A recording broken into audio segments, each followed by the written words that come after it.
El mundo de los materiales es muy grande, muy diverso y permite aplicaciones que son cada vez más singulares y casi inimaginables. Para llegar a conseguir esas aplicaciones, uno de los retos que tiene el mundo de la ciencia de materiales por delante es el poder modificar las superficies de los materiales para que estos tengan unas propiedades en lo que sería el masivo del material y algo muy distinto en su superficie. Para hablarnos de una de las posibilidades de modificar superficies, tenemos hoy con nosotros a Luis Bañares, que como veis proviene del Departamento de Química Física 1 de la Facultad de Ciencias Químicas de la Universidad Complutense de Madrid y nos va a hablar acerca del láser de femtosegundos como herramienta para modificación de materiales y va a ir desde cosas muy básicas, las moléculas, hasta en fase gaseosa, hasta sólidos. Luis es catedrático de universidad, tiene más de 250 comunicaciones a congresos internacionales, más de 170 trabajos de investigación, ha participado en más de 30 proyectos de investigación, de los cuales la mayor parte ha sido investigador principal, es miembro de las Reales Sociedades de Química y de Física y es presidente del grupo especializado de Física Atómica y Molecular. Como veis, tiene un currículum impresionante y una amplísima experiencia de investigación en distintas líneas que van desde la dinámica de reacciones por haces moleculares, fentoquímica, estudios teóricos de reacciones químicas elementales, pasando por la espectroscopía láser de ionización, multifotónica resonante y otras muchas que no voy a detallar porque se hace esto muy largo, y llegando a lo que empezaba yo la introducción esta mañana, y es la modificación de materiales y la deposición de materiales nanoestructurales por láser pulsado. No os robo más tiempo, os dejo con él. Muchísimas gracias, Luis, por estar aquí, bienvenido, y el tiempo es tuyo, cuando quieras. Muchas gracias, buenos días. Lo primero me gustaría agradecer a José Ignacio por la oportunidad de poder dar esta conferencia aquí ante ustedes. Y bueno, aunque mi background es más bien desde la fase gaseosa, como creo que ha quedado claro en esa breve reseña de mi currículum, no obstante, desde hace unos años estamos también invadiendo otras áreas, en concreto fases condensadas y en particular sólidos, y por ello el título de mi charla es el que aquí está. Perdona, ¿el puntero dónde era? El punto central aquí. Es un poco amplia y en todo caso siempre centrada en el uso del láser de femtosegundos como una herramienta para modificar materiales, y la palabra materiales que yo quiero utilizar es muy amplia, no solamente es quizá la idea más generalizada de considerar sólidos y demás, sino también partir desde lo más elemental, de moléculas en fase gaseosa, incluso de una única molécula interaccionando con un pulso láser. Por eso la conferencia tiene dos partes, bien diferenciadas, diría yo. Una primera parte dedicada a moléculas, para que ustedes vean qué se puede hacer con pulsos láser de femtosegundos en relación a cómo evolucionan las moléculas en fase gaseosa cuando se investigan en el ámbito temporal en el que ocurren los fenómenos más importantes para ellas, y después una parte dedicada a sólidos. Fundamentalmente aquí pues veremos ejemplos de cómo la luz láser en femtosegundos se puede utilizar para llevar a cabo modificaciones en sólidos, lo que podríamos llamar microfabricación, y también la generación de nanoestructuras en materiales, por lo que se conoce como deposición por láser de femtosegundos pulsado. Entonces, ya sin más preámbulos, quizá lo primero que tenemos que hacer es comprender qué es un pulso láser de femtosegundos. Y cuando uno habla de pulsos láser de femtosegundos se refiere a el terreno ultracorto en el terreno temporal, y para ello es interesante siempre hacer una comparación de, digamos, eventos en diferentes rangos temporales. En esta figura lo que se ve es una, digamos, representación en la que en la parte inferior vemos diferentes órdenes de magnitud de la variable tiempo, y vemos cómo si nos situamos en la parte más o menos central de este diagrama, tenemos 1 minuto, y lo que observamos es que si vamos pegando saltos hacia tiempos grandes, la distancia que hay desde 1 minuto hasta la edad del universo va a ser similar a justamente si recorremos el camino inverso, desde 1 minuto hacia tiempos muy cortos, y como digo, la distancia, el número de órdenes de magnitud que tengo que abordar para ir desde 1 minuto hasta la edad del universo va a ser similar a el número de órdenes de magnitud en sentido inverso que tengo que recorrer desde 1 minuto hasta un pulso láser típico de 10 femtosegundos. Un femtosegundo es una escala temporal que corresponde a 10 elevado a menos 15 segundos, y esa es la idea que quiero transmitir, el hecho de que estamos ante un láser que está constituido por pulsos de luz que son realmente breves. Breves hasta el punto de que estamos hablando de un 0 seguido de una coma, 14 ceros más y un 1. Es decir, algo realmente increíble desde un punto de vista de la brevedad. Bien, la importancia de los pulsos láser de femtosegundos también puede comprenderse en esta otra figura, donde hemos situado, de nuevo en una escala temporal, diferentes, digamos, observables o dispositivos a los que estamos habituados en la vida normal. Pues cuando uno quiere medir tiempos usa un cronómetro, cuando uno quiere realizar una película en cámara lenta o llevar a cabo fotografías de eventos que ocurren rápidamente, dispone de una cámara fotográfica con un obturador que trabaja en este rango temporal del orden de los milisegundos. La electrónica se mueve en la zona de los micro y nanosegundos, pero nosotros estamos interesados, como dije en esta primera parte de la conferencia, en ver cómo las moléculas se mueven, cómo las moléculas se comportan desde el punto de vista de sus movimientos internos y de cómo yo soy químico, desde el punto de vista de un químico, cómo los enlaces se rompen y se forman para dar lugar a una reacción química. Y eso para poder observar realmente cómo las moléculas vibran o rotan o cómo los enlaces químicos se rompen o se forman en una reacción química, hay que bajar a escalas temporales mucho más cortas, del orden del picosegundo e incluso del femtosegundo, y todavía más allá, si uno quiere observar la dinámica electrónica en las moléculas o en los átomos, tiene que seguir bajando todavía más, incluso a la escala de los atosegundos, donde un atosegundo es 10 elevado a menos 18 segundos. La comparativa con el mundo al que estamos más habituados en nuestra experiencia de lo que pretendemos hacer con pulsos láser de femtosegundos es la fotografía rápida. La fotografía rápida permite hoy en día, desde hace ya muchos años, digamos, obtener imágenes de objetos en movimiento que nuestra experiencia no nos permite descifrar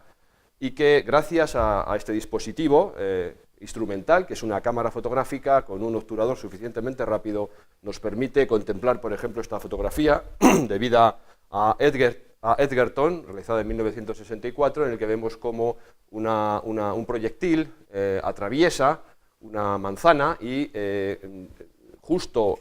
este fotograma corresponde al momento en el que la bala acaba de salir de la manzana y se observan todos los detalles correspondientes al efecto que ha tenido la bala al atravesarla. De la misma manera, podemos ir un poquito más atrás, y este es un ejemplo que siempre me gusta mostrar, que corresponde a ni más ni menos que el año 1872, cuando surgió lo que se conoció como la controversia de Palo Alto, en California, sobre el trote de un caballo. Este señor de barbas es un fotógrafo muy reconocido de la época, llamado Edward Muybridge, al que se le encargó por parte de este magnate del petróleo, Leland Stanford, demostrar si era posible. Digamos que este señor hizo una apuesta con otros, lo típico, los multimillonarios se reunían en el club y allí pues estableció una apuesta que consistía en saber si un caballo en su galope hay un momento en la carrera en la que no apoya ninguna de las cuatro patas sobre la pista, sobre el terreno. Y esa apuesta, por supuesto que llevaba dinero por medio, involucró pues que este señor Stanford encargara a Muybridge un experimento. Y el experimento consistía en utilizar, digamos, los medios instrumentales más avanzados de la época en el terreno de la fotografía para obtener, si era posible, una secuencia de fotografías en las que se pudiera demostrar una cosa o la otra. Y de hecho así es como ocurrió. Muybridge montó un experimento que permitió obtener una secuencia de fotogramas correspondientes al galope del caballo. El experimento combinó la utilización de un conjunto de cámaras con el obturador más rápido de la época, que permitió obtener una resolución temporal de un 60avo de segundo, y digamos un experimento ingenioso que consistía en disponer todo un conjunto de cámaras a lo largo de la pista, haciendo atravesar un hilo de cada cámara que estaba enganchado al obturador de cada una de ellas a lo largo de la pista, de modo que el propio caballo iba disparando las cámaras a medida que galopaba. Esta secuencia de fotogramas demostró, lo que Stanford había apostado, y es que hay un momento en el galope del caballo en el que este caballo no apoya ninguna de sus cuatro patas sobre el terreno, y de hecho se puede considerar como el nacimiento del cine, en el sentido de que cuando uno acopla adecuadamente todos estos fotogramas tomados por este conjunto de cámaras y establece la secuencia correspondiente, es posible obtener esta secuencia que muestra los detalles del movimiento del animal en el momento en el que está galopando. De hecho, Muybridge fue muy reconocido en la época por obtener secuencias de imágenes realmente preciosas sobre el movimiento de muchos animales y de seres humanos. En ese sentido, podemos continuar dándonos cuenta de que si hacemos esa analogía entre la fotografía ultrarrápida,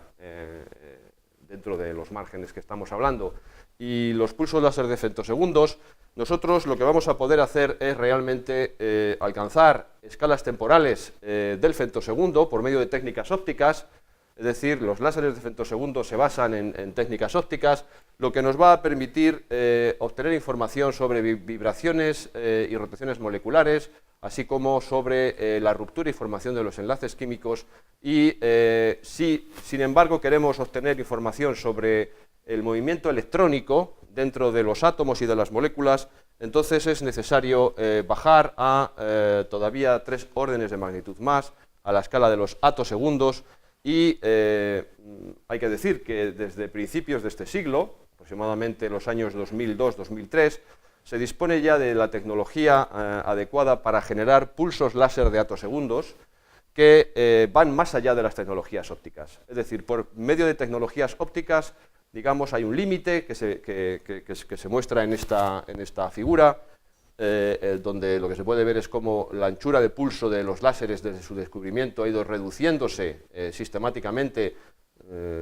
en aproximadamente 40 años, hasta alcanzar, como se ve aquí, un límite por debajo del cual no se puede bajar, que es esta línea vertical en torno a un femtosegundo. Este sería el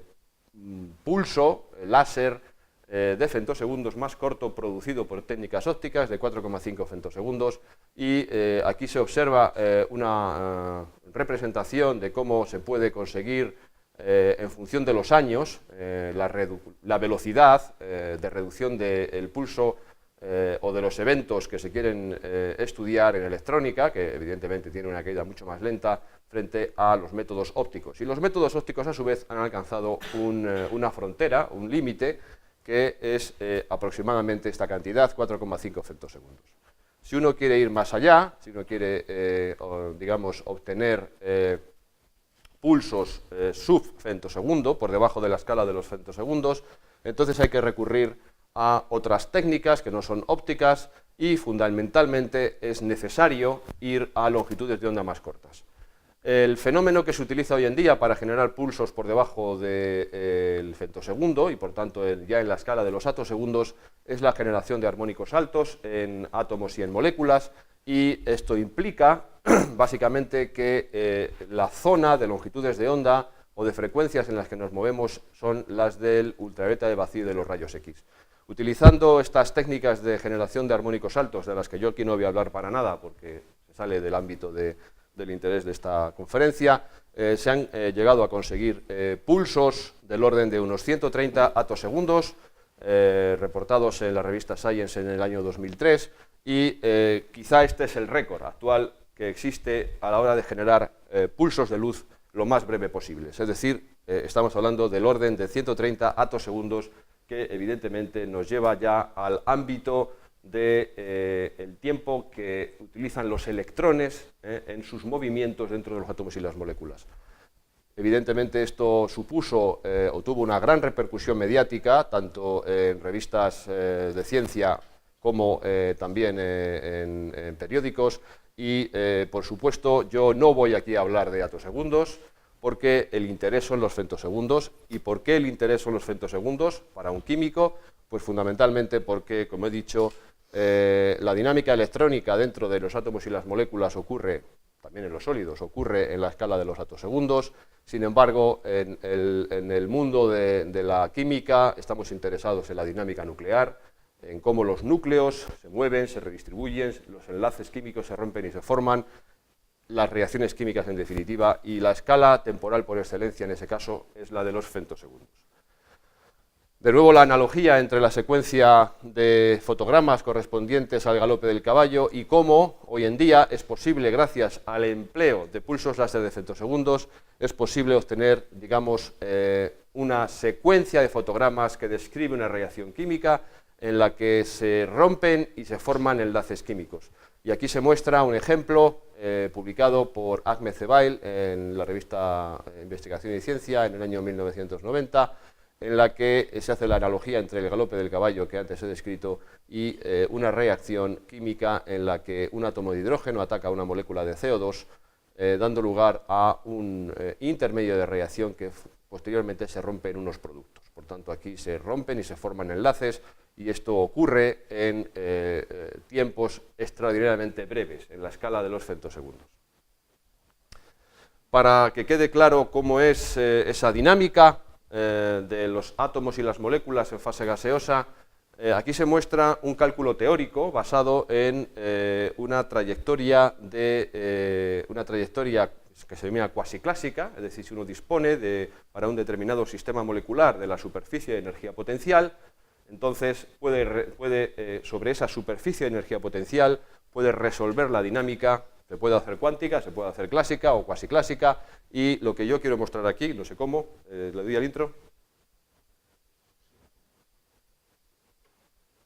No. Habría que poner el ratón encima de la imagen, y básicamente lo que se va a mostrar aquí es cómo este es un átomo de flúor. Este es un átomo de flúor y este es una molécula de hidrógeno.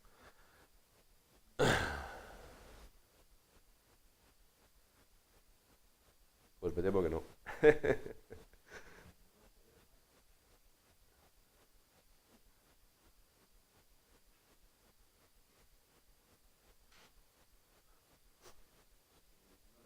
Bueno, fundamentalmente lo que quería mostrar, si se viera la película, lo que ocurriría es que la molécula de hidrógeno y el átomo de flúor se irían aproximando, y la molécula de hidrógeno obviamente está vibrando en su estado vibracional más bajo, para el estado cuántico V igual a 0, y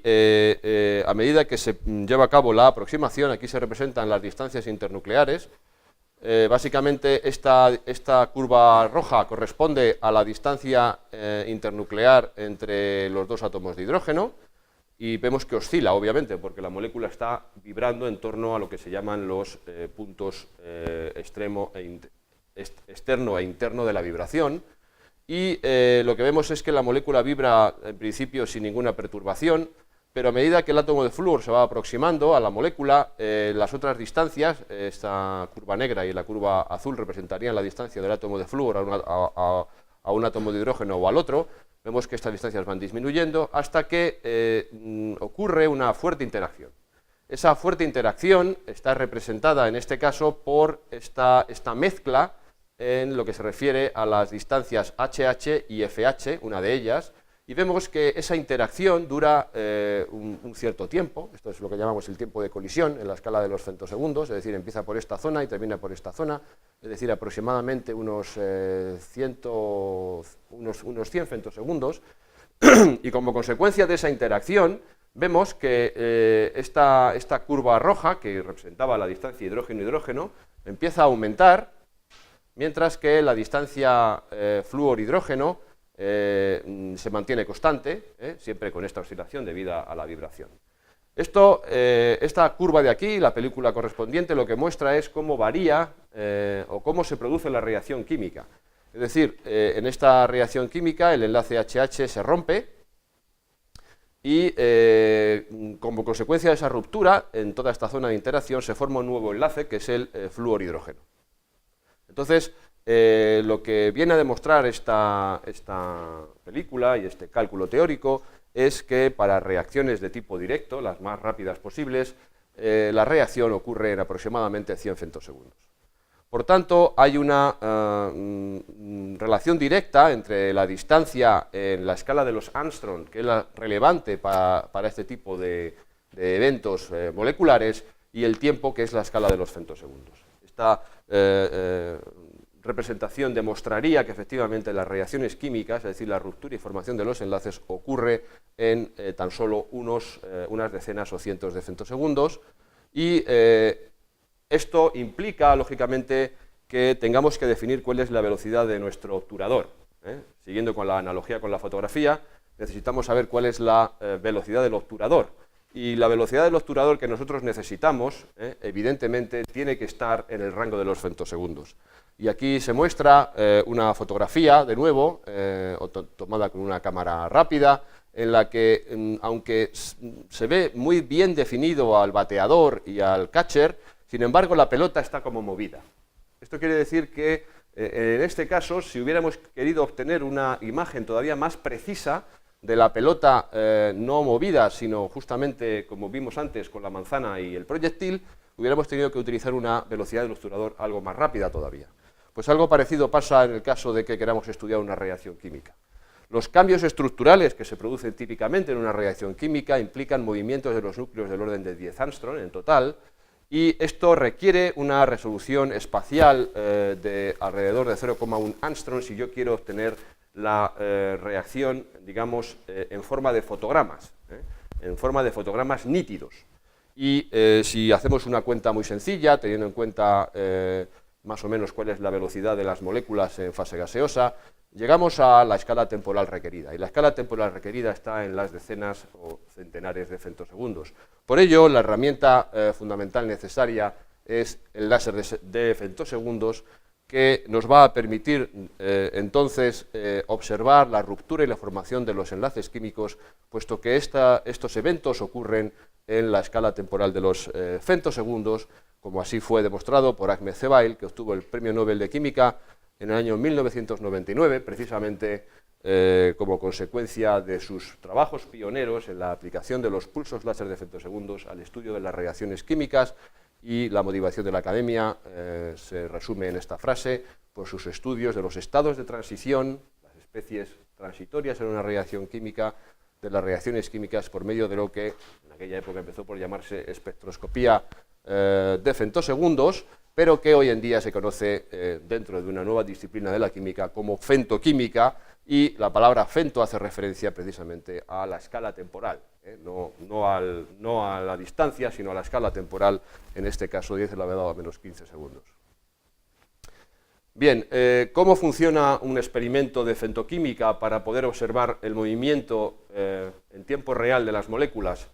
cuando vibran, cuando rotan o cuando llevan a cabo una reacción química? Pues fundamentalmente la técnica empleada es, por excelencia, es la que se conoce como técnica de bombeo y sonda. La razón es que no hay ninguna electrónica capaz de resolver escalas temporales tan cortas. Es decir, yo no puedo inducir un cambio en un sistema e intentar seguirlo por medios electrónicos. Entonces, lo que hay que recurrir es a el uso de dos pulsos láser, en realidad.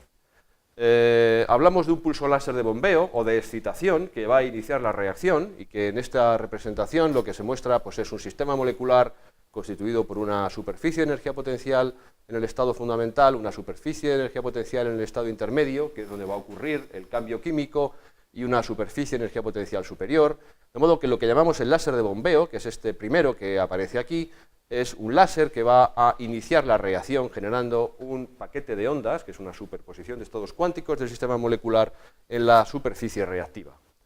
Evidentemente, este paquete de ondas va a evolucionar en una dirección o en otra dirección, dando lugar a diversas posibilidades de reacción, y lo que hace la femtoquímica entonces es utilizar un segundo pulso láser que vamos a llamar láser de sonda. Por eso la técnica es de bombeo y sonda, porque ahora es el segundo pulso láser de sonda el que va a diagnosticar dónde se encuentra el sistema desde un punto de vista temporal. ¿Y esto cómo se hace? Pues promocionando el paquete de ondas después de que ha evolucionado un cierto tiempo a una superficie superior que va a permitirme disponer de un observable. Pueden ser iones, puede ser fluorescencia inducida por láser, un observable que yo voy a medir en función del tiempo de retraso entre el láser que inició la reacción y el láser que va sondeando en las diferentes zonas de la superficie de energía potencial. Y de esa manera yo lo que puedo es obtener esta secuencia de fotogramas que representan el fenómeno que está ocurriendo resuelto en tiempo, ya sea una reacción química, ya sea, como digo, un movimiento vibracional o rotacional de las moléculas.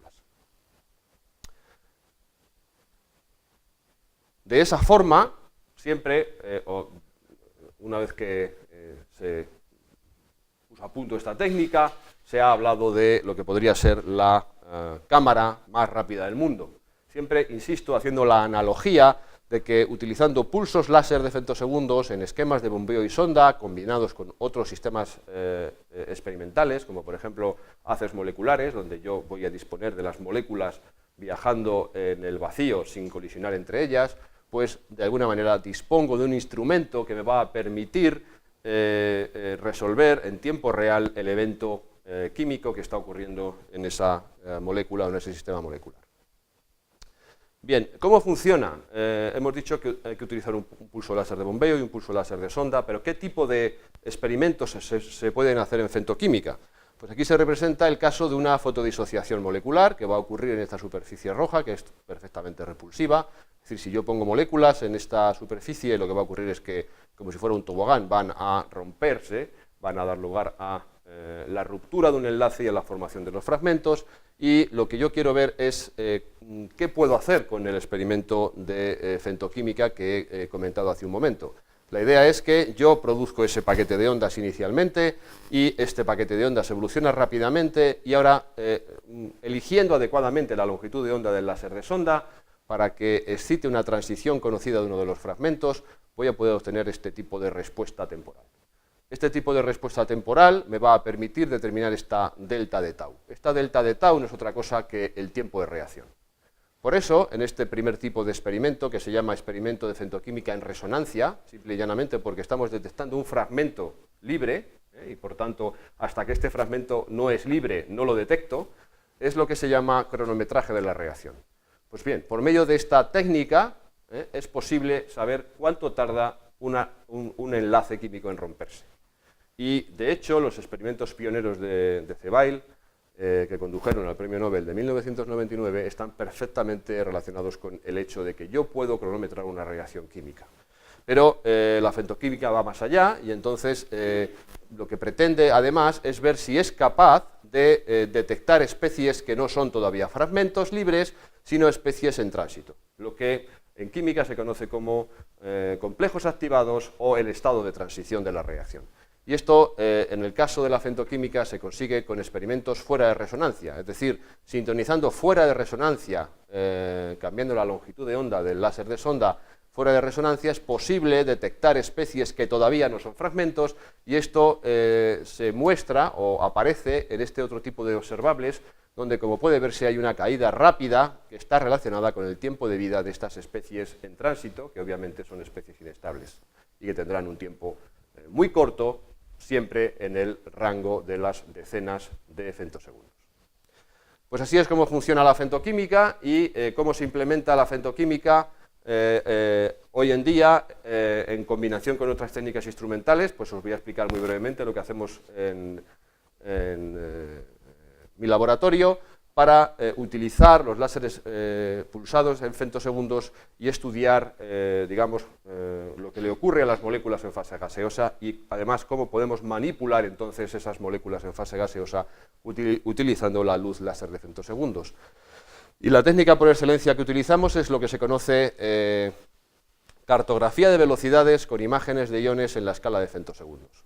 Y básicamente de lo que se trata es de hacer interaccionar las moléculas que proceden de un haz molecular con los pulsos láser de bombeo y sonda en la escala de los femtosegundos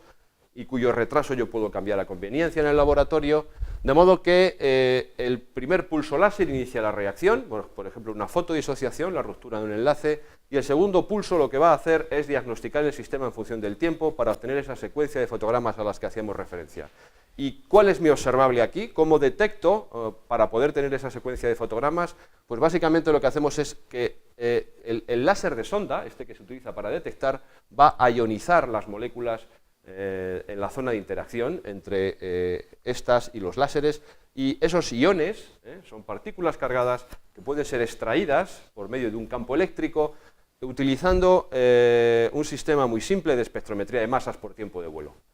Ese sistema de espectrometría de masas por tiempo de vuelo lo que me permite es discriminar las masas en función del tiempo que tardan en llegar a un detector y en particular el detector que nosotros utilizamos está aquí representado, estas serían las placas que van a dar lugar al campo eléctrico que menciono. Ahí se producen los iones como consecuencia de la actuación del pulso láser de sonda. Una vez que el pulso láser de bombeo inició la reacción, esos iones son extraídos y vuelan libremente hasta el detector. El detector es un multiplicador de electrones formado por múltiples canales multiplicadores de electrones que van a hacer que sea un detector sensible a la posición. Y es ahí quizá donde reside todo el interés de esta técnica. Al ser sensible a la posición me va a permitir obtener imágenes de iones. ¿Cómo? Pues porque este detector multiplicador de electrones está acoplado a una pantalla de fósforo y la avalancha de electrones que se generan cada vez que una partícula cargada, en este caso un ion, llega al detector en una posición dada, va a dar lugar a una luz, a una fosforescencia que se detecta con una cámara CCD.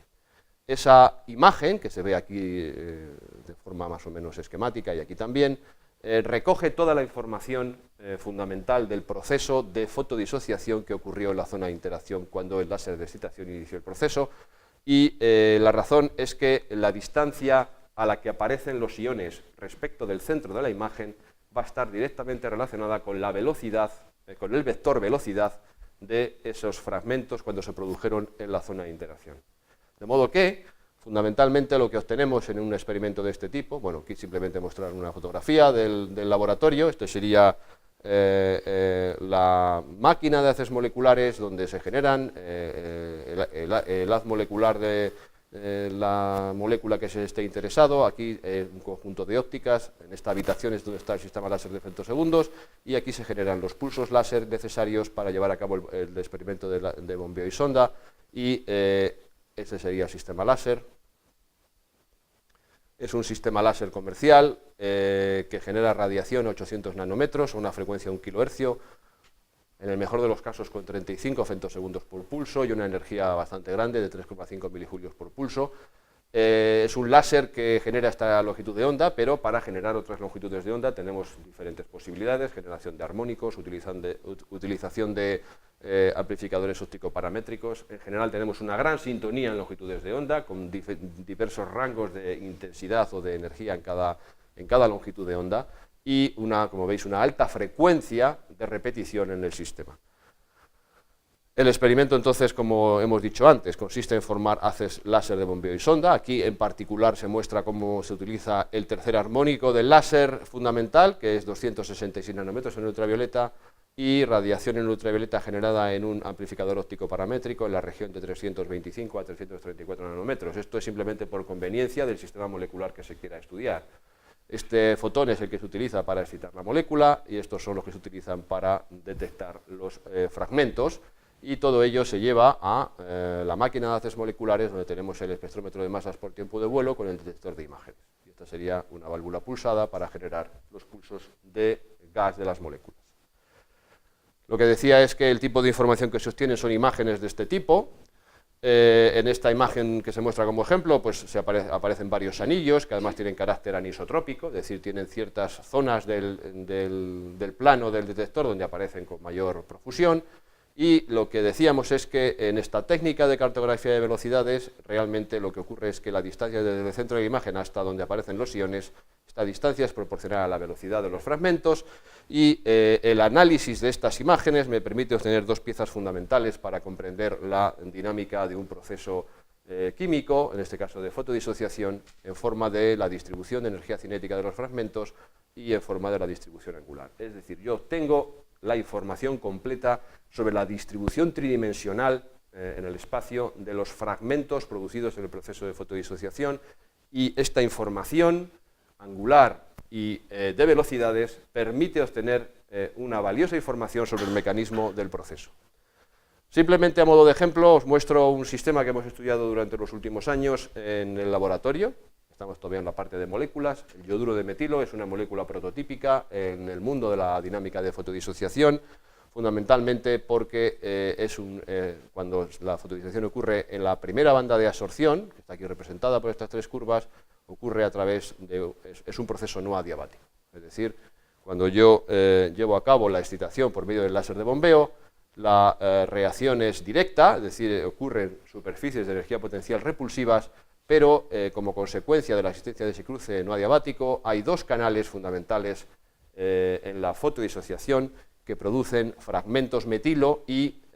átomos de yodo en el estado electrónico fundamental o en el estado spin-órbita excitado. Entonces, básicamente, si estudio o si cambio la longitud de onda del láser de excitación, esto está en la zona de 260 nanómetros más o menos, que es la primera banda de absorción, pero si voy a un fotón de 200 nanómetros, y 200 nanómetros es conveniente porque es el cuarto armónico del láser fundamental del láser de femtosegundos, pues la dinámica del proceso cambia radicalmente, porque ahora se trata de una predisociación electrónica, dado que estamos excitando a un estado enlazado que tiene un cruce con una superficie repulsiva. Y este proceso de cruce entre el estado enlazado y la superficie repulsiva lleva mucho más tiempo. Como veremos entonces a partir de los resultados experimentales se pueden distinguir escalas temporales muy diferentes y se pueden asignar mecanismos claros a las diferentes formas de romper la molécula, en este caso excitando a la banda A o excitando a la banda B.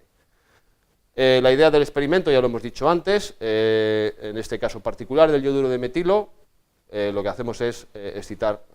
la molécula formando un paquete de ondas. Al llegar al cruce no adiabático se bifurca y da lugar a dos canales de disociación que producen yodo y yodo estrella, que es como llamamos al spin órbita excitado, y básicamente aquí está mostrado que lo que detectamos es el fragmento metilo en distintos estados vibracionales por una técnica de espectroscopía láser que se llama REMPI, que es ionización multifotónica resonante, absorción de varios fotones de forma resonante para llegar al ion, y el ion es el que nos interesa, porque es el que luego extraemos en el espectrómetro de masas por tiempo de vuelo para detectar los fragmentos. Este es un ejemplo de las imágenes que se obtienen en función del tiempo y que van a dar cuenta de los tiempos de reacción de los diferentes canales que se observan en la fotodisociación de esta molécula. Los tiempos negativos implican que el láser de detección llega antes que el láser de bombeo, por tanto no hay reacción, mientras que los tiempos positivos implican que el láser de detección llega después, y por tanto estos anillos que van creciendo en intensidad son los representativos de la reacción química que estamos estudiando, que es la de la ruptura del enlace carbono-yodo en la molécula de yoduro de metilo en diferentes posibles canales. Y están asignados los diferentes canales, cada uno de los anillos representa un canal de fotodisociación, y si yo analizo ahora las imágenes en función del tiempo, que es cambiando el tiempo de retraso entre el láser de bombeo y sonda, pues se obtienen estas, pues esto es una película de cómo evoluciona ese conjunto de imágenes. Aquí se ve en la representación bidimensional, forma de un mapa de contorno, aquí se ve en tridimensional, pero básicamente vemos cómo los anillos que corresponden a los diferentes canales de la reacción van apareciendo. Y lo que digo es que si uno integra o analiza esas imágenes, puede obtener este tipo de representaciones, que son distribuciones de energía cinética de los fragmentos en función del tiempo o de retraso entre los pulsos láser, para distintos estados vibracionales del metilo, cambiando la longitud de onda del láser de sonda, y de la integración de todas estas señales es posible obtener los tiempos. Entonces es como representa aquí la fotografía típica de una foto finish, cuando uno está en el hipódromo y quiere saber realmente qué caballo ha ganado. Pues de la misma manera representamos aquí todos los transitorios que se han obtenido para los distintos canales de reacción de esa reacción. Vemos que los distintos canales tienen distintos tiempos. Hay unos que llegan antes, otros que llegan después y fundamentalmente, como resumen, lo que ocurre es que el tiempo digamos, los tiempos asociados al canal que genera yodo estrella, el excitado spin-órbita, no dependen del estado vibracional del metilo y que, sin embargo, la excitación vibracional del metilo a los distintos modos específicos de la molécula, como es una tensión de enlace o una flexión de enlace, se ralentizan cuando la reacción da lugar a yodo en el estado fundamental a través de la transición no adiabática. Es como que la transición no adiabática genera una ralentización de los tiempos de reacción en esta reacción prototipo. Bien, tengo otro ejemplo para mostrar de la predisociación, pero voy a ir muy rápido. Simplemente en este caso se obtienen imágenes similares cuando se excita a la otra banda y ahora, como se ve aquí claramente, los tiempos son mucho más lentos. Antes estábamos hablando de las decenas de femtosegundos, el tiempo característico de la fotodisociación del yoduro de metilo en la banda A es del orden de 100 femtosegundos, se trata de una reacción directa, muy rápida, mientras que en el caso de la predisociación electrónica, que involucra que haya una cierta probabilidad de tránsito desde el estado enlazado a ese estado repulsivo, lleva más tiempo y esto se refleja en la escala temporal de las imágenes tal cual están apareciendo. En este caso estamos detectando átomos de yodo en el estado spin-órbita excitado por medio de un esquema REMPI 2+1. Y bueno, pues aquí se ven el tipo de observables que se pueden obtener. Esta sería la distribución de energía cinética, que representa diferentes canales de fotodisociación. En este caso de predisociación, la dinámica de predisociación se puede obtener o bien midiendo cómo evoluciona el ion padre, el propio yoduro de metilo, o cómo aparece el fragmento yodo, y en todo caso vemos que ahora la dinámica es mucho más lenta, estamos hablando de 1,55 picosegundos. Y aquí se muestra cómo varía la anisotropía. La anisotropía de las imágenes también da mucha información sobre el mecanismo, y en el caso de una reacción lenta como esta, vemos que cuando los tiempos son cortos, la anisotropía es del orden de -1, que correspondería a una transición perpendicular, pero como consecuencia de la lentitud del proceso, esta anisotropía va reduciéndose significativamente. Bien, esto es un poco lo que quería contaros sobre moléculas, cómo podemos estudiar el movimiento en tiempo real de las moléculas en fase gaseosa, cómo podemos obtener información a partir de estudios resueltos en tiempo de los mecanismos de las reacciones químicas y, de hecho, hay otro aspecto muy importante, que es el que se muestra en esta transparencia, de cómo podemos manipular las reacciones químicas. Y para manipular las reacciones químicas, de nuevo, utilizamos pulsos láser de femtosegundos, pero ahora de una forma distinta. Es decir, hay dispositivos, y de hecho tenemos instalado uno en nuestro laboratorio, que nos permiten moldear los pulsos, algo que en inglés se conoce como pulse shaping. Moldear los pulsos implica que vamos a cambiar la forma temporal de los mismos a conveniencia. Y si yo puedo cambiar la forma temporal de los pulsos a conveniencia, mi objetivo es ver qué forma de pulso puede generar una respuesta deseada en un sistema molecular. Esto se mostraría en esta figura, donde si tengo una molécula y la hago incidir con un pulso láser moldeado a gusto del consumidor, voy a poder tener una selectividad en la reacción que estudio. O bien obtengo un producto A, o bien obtengo un producto B. Y la idea es ver cómo es posible, por medio de un conjunto de dispositivos instrumentales asociados a los pulsos láser de femtosegundos, favorecer un producto frente al otro o el otro frente al uno. Y esto es lo que se conoce como control cuántico de las reacciones químicas por medio de luz y es un ámbito actualmente en pleno auge y en ver las diferentes posibilidades que los láseres de femtosegundo ofrecen para poder controlar los procesos químicos, ya sea en fase gaseosa o ya sea en fases condensadas, que es el ejemplo que se muestra aquí. También en disolución es posible aplicar este tipo de tecnología. Y antes de pasar a los sólidos, me gustaría mostraros este otro ejemplo,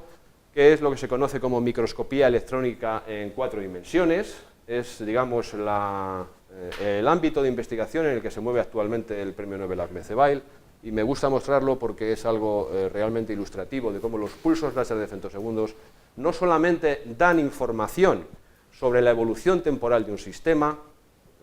material, vamos a llamarle, sino que se está consiguiendo, por medio de este instrumento, que también obtengamos la forma estructural. Es decir, vamos a poder observar el cambio de la estructura en función del tiempo. Y esto se consigue acoplando una técnica como la espectroscopía electrónica, mejor dicho, la microscopía electrónica, la difracción de electrones, en realidad, la microscopía electrónica, con los pulsos láser de femtosegundos. Y aquí se muestra, esto está publicado en Scientific American, como veis, en verano del 2010, por lo tanto es realmente reciente, y la idea subyacente está aquí contada por el propio Zewail en el artículo, donde lo que dice es que, bueno, estábamos muy contentos de ver o de poder resolver el galope del caballo, pero no sabíamos qué forma tenía este, no sabíamos si tenía una cola larga o si tenía ojos bonitos o feos. De modo que la idea es que si yo, además de saber cómo el caballo galopa, conozco además cómo es el caballo, porque lo estoy viendo su estructura en función del tiempo, entonces ese es el gran sueño, ¿no? Es lo que se ha bautizado como microscopía electrónica en 4D, donde la cuarta dimensión es el tiempo. Y la realización de este sueño consiste en, como digo, combinar el uso de la técnica de microscopía electrónica con pulsos láser de femtosegundos. Hay un primer pulso láser, que es el que inicia el proceso que sea, el que, como siempre, actuará como excitación, y hay un segundo pulso láser que genera un cañón de electrones, que es el que va a actuar como elemento microscópico, es decir, la difracción de los electrones generados por medio del pulso láser de sonda es el que va a dar lugar a la posibilidad de determinar la estructura del sistema en función del tiempo, cuando variamos el tiempo de retraso entre el láser que inicia el proceso y el láser de sonda. Aquí tengo dos ejemplos que aparecen en este artículo sobre un cantilever, que en castellano pues no sé muy bien cómo traducir. Lo estuve buscando anoche en algún diccionario y es voladizo, en fin, algo así. Entonces aquí se muestra, esto es cómo se produce el movimiento de esta zona del cantilever en función del tiempo, que corresponde a una aleación de níquel-titanio. Y en este otro ejemplo se muestra un nanocristal de grafito que oscila en función del tiempo. Sería como la forma de un parche de un tambor, y entonces lo que se observa en la película es cómo va oscilando en esa nanoestructura, ese nanocristal de grafito, y esa oscilación se observa en función del tiempo. Tengo aquí dos links a las películas que están en internet, pero vamos, no creo que funcionen, no lo sé, el caso, porque además necesitan conexión con internet, pero lo tenéis aquí. Este artículo están aquí, aquí están las fotografías. En fin, si hacéis una búsqueda en internet y ponéis Zewail y 4D Electron Microscopy Scientific American, sale seguro, no hay ningún problema. Bien, vamos a pasar entonces ahora brevemente a la segunda parte de mi charla. En fin, no tengo mucho tiempo, tampoco es que tenga, digamos, muchísimo material que mostrar, dado que esto es un ámbito en el que venimos trabajando desde no hace mucho tiempo. La idea es cómo los pulsos láser de femtosegundos se pueden utilizar en microfabricación y cómo se pueden utilizar para generar nanoestructuras por medio de la técnica de deposición por láser pulsado. Y en concreto nosotros, en colaboración con la doctora Castillejo del Consejo, hemos estado trabajando en modificaciones de superficies de biopolímeros por medio de pulsos láser de femtosegundos y fundamentalmente hemos trabajado con colágeno y gelatina. El colágeno es una proteína natural que se encuentra en la matriz extracelular, de modo que está constituida por, digamos que es material constituyente de todos los tejidos conectivos, como el cartílago, los tendones o la piel, y está hecha de 3 hileras de polipéptidos que forman una hélice en sentido contrario a las agujas de reloj y que se mantienen por medio de diferentes interacciones teniendo esta estructura. Y la gelatina es el producto de la desnaturalización del colágeno que se obtiene por destrucción de las estructuras terciaria y secundaria del colágeno original. La modificación de las superficies de colágeno o de gelatina de estos biopolímeros tiene un interés en biomedicina, en el sentido de que la posibilidad de hacer nanoestructuras en las superficies de biopolímeros tienen aplicaciones en temas como el drug delivery o la ingeniería de tejidos.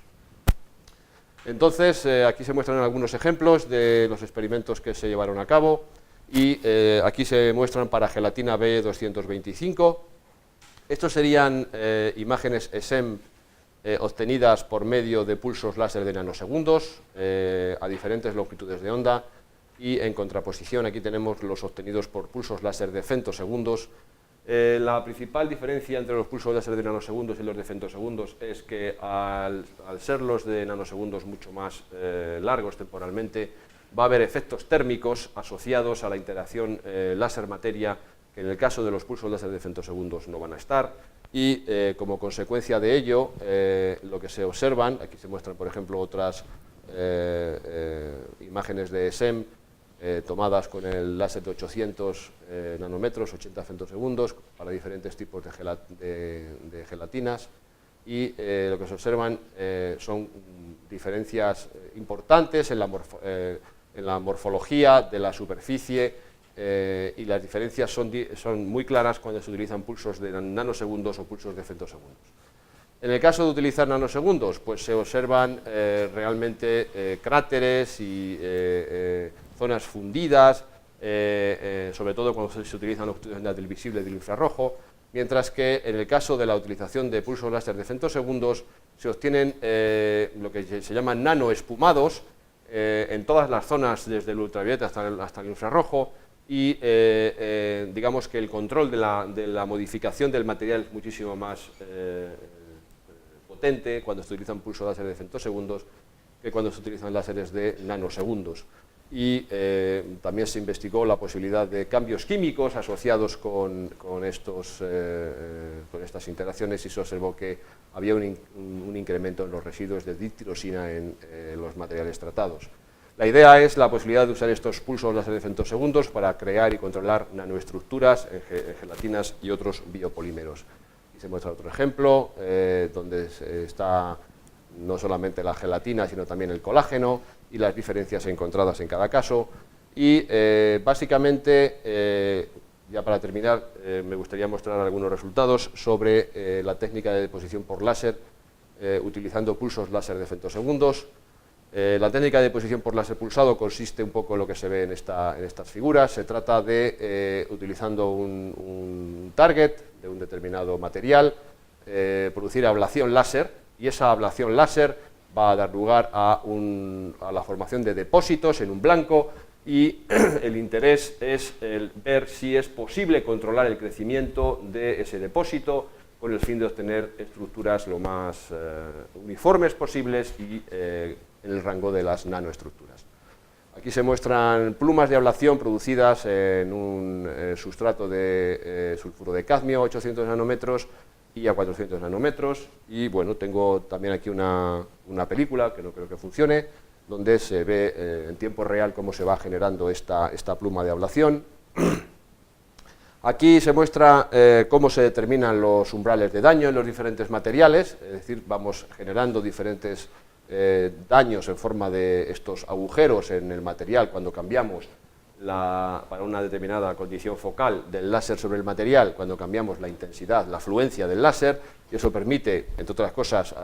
hacer agujeros, y los agujeros que se consiguen en los materiales por medio de los pulsos láser son muchísimo más precisos, muchísimo menos, muchísimo más uniformes estructuralmente que los que se consiguen con pulsos láser de nanosegundos, como consecuencia de lo que he dicho antes, es que los mecanismos de ablación cambian como consecuencia de la brevedad del pulso láser utilizado, y bueno, uno puede hacer agujeros de este tipo o puede hacer otras cosas. Esto que se ve aquí no es otra cosa que el resultado, después de haber hecho un experimento de deposición por láser pulsado durante mucho tiempo en un target de sulfuro de cadmio, que obviamente va rotando a medida que el pulso láser va incidiendo sobre él para producir la ablación, y vemos qué tipo de estructura ha salido, que me parecía curioso mostrar, en el sentido de que todo esto se ha generado por parte del pulso láser de femtosegundos sobre la superficie. Bien, se han hecho experimentos con óxido de titanio. Aquí se muestran toda una serie de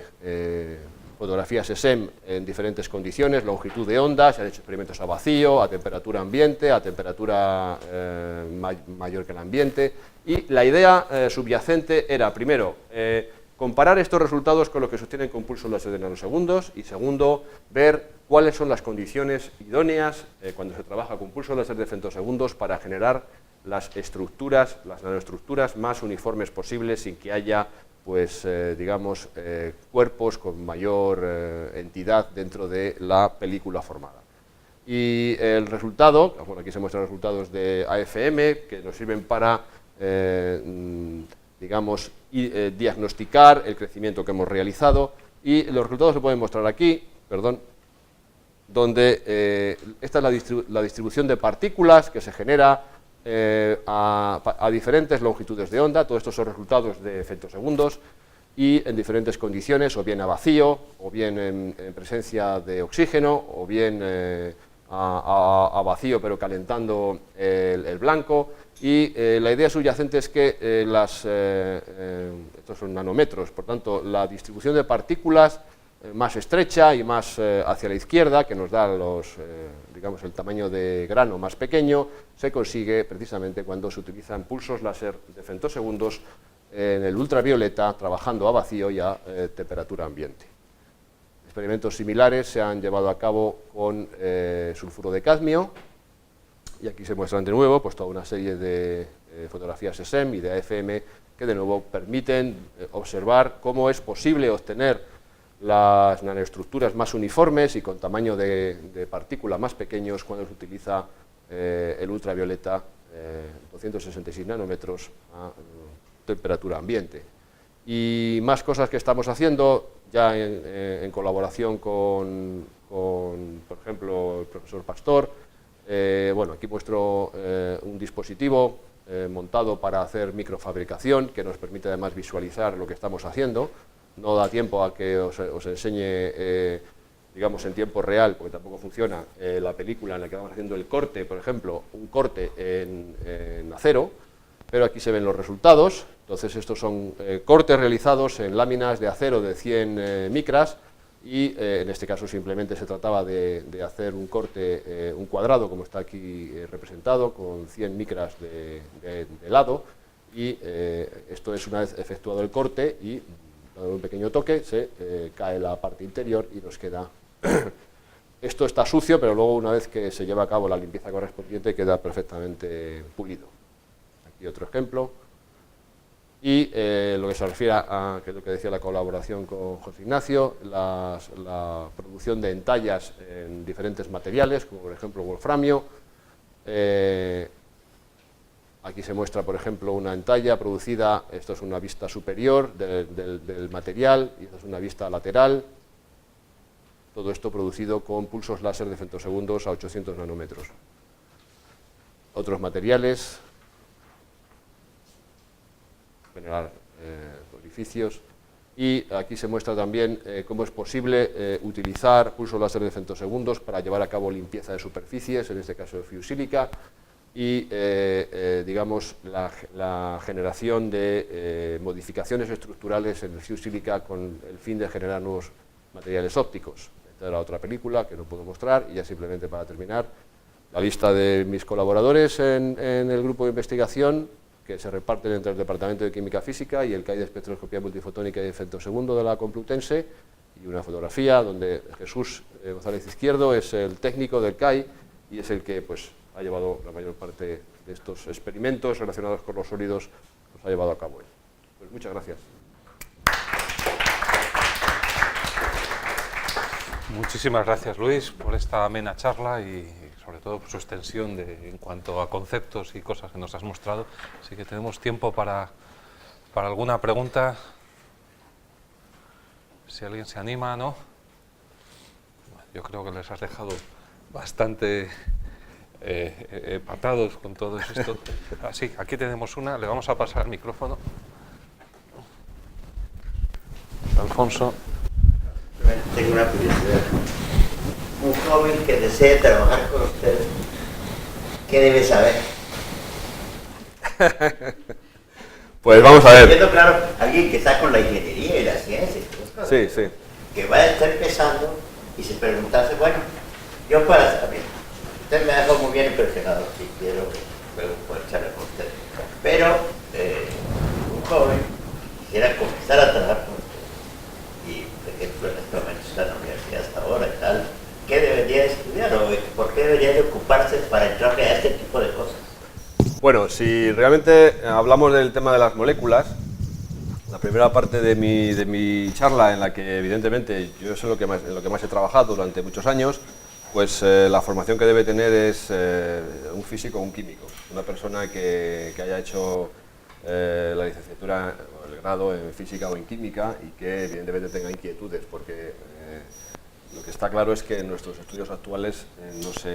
se hace mucho énfasis en temas de la física del láser o de aplicaciones del láser ni nada de esto, ¿no? Pero bueno, en todo caso eso se puede aprender a posteriori y hay másters que se pueden hacer para aprender estas cosas, ¿no?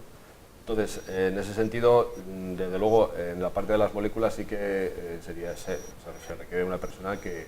tenga, digamos, conocimientos químicos y físicos, ¿no?